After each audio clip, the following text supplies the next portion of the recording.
This I notion think of I could tax. kick most of their ass. I do think that if they wanted to. I know I can outrun them, but I don't know if we're going to fall into that place where we want to. Okay, we challenge you to a WWE fight here type of thing.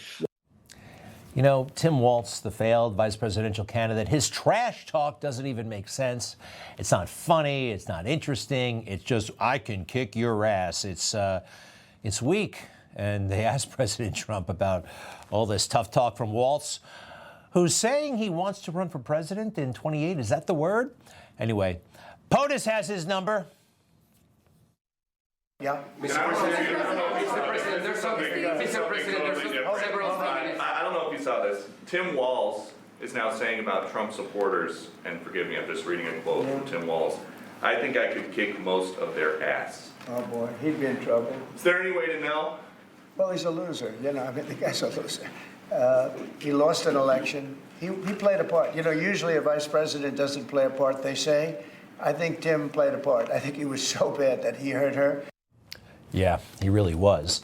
It reminded me of when Donald Trump told a pretty good joke about Tim Walz, just about as good as that one, at the Al Smith dinner about 2 weeks before the election.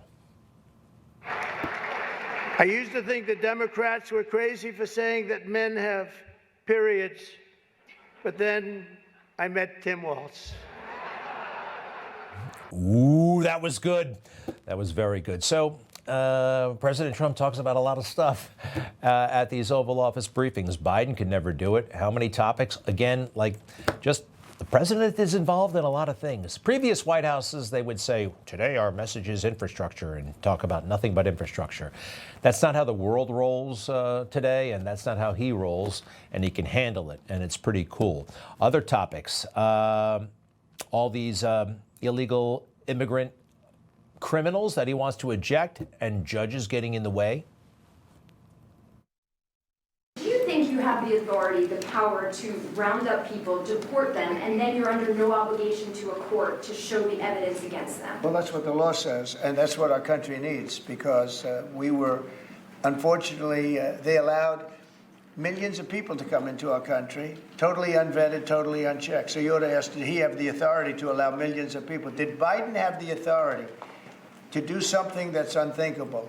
Have open borders where millions of people poured into our country, totally unvetted and totally unchecked, just as you would say.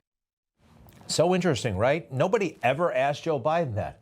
They're coming in, and he was never posed that question. Where did he get the authority to blow off having a border? That's an important question, and he's right. Under the law, he is totally entitled and empowered to do what he is doing. All right. Oh, the Tesla terrorism. Check this out. Car companies, very importantly, a lot of the car companies that were going to build in Mexico or Canada are now building here, because I don't want cars from Canada. I don't want cars from Mexico. They want to do it, it's fine, but I want the car companies to build here, not, you know, they were building in Mexico 3 plants, big plants, really big plants, and they were going to sell the cars right across the border. We wouldn't have the jobs, we wouldn't have the profits, we wouldn't get the taxes, we get nothing.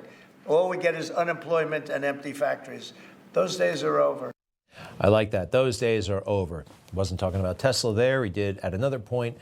Tesla did come up, and he made an interesting comparison that we made right here last night. You call Tesla the fires that are being set, the vandalism. You compare that to January 6th, where really nothing was vandalized. A couple of windows broken. There was no fires. Nobody spray painted horrible things. Totally overblown. And again, he is one of the very few public people talking still about the life that was lost that day. These are terrorists. You didn't have that on January 6th, I can tell you. You didn't have anything like that on January 6th, which is sort of amazing, because on January 6th, the Democrats were talking. Nobody was killed other than a very beautiful young woman, Ashley Babbitt. Nobody was killed. It's interesting that he so consistently mentions her, remembers her, and that's so important. The Babbitt family, they're entitled to compensation. And maybe the family of Roseanne Boyland, he has mentioned her before as well. Regarding Ashley Babbitt, it's unthinkable to think the police officer who shot her is still on duty. That's crazy. That shouldn't be happening. So the topics, wide and varied.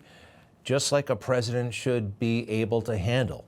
You know, even younger presidents, you know, oh, you can't ask anything that's not on topic, nothing that's not planned for. You can't hit him with anything. You can hit this guy with everything.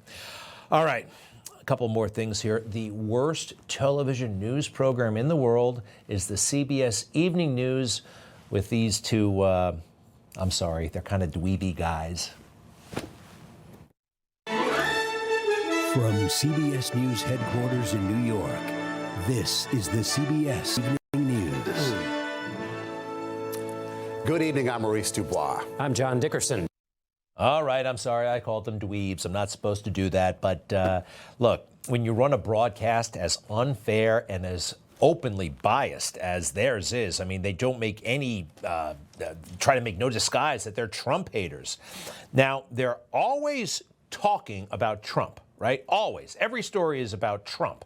But the wild thing to me is this: you never hear from the guy. They actually don't play any sound bites from Trump.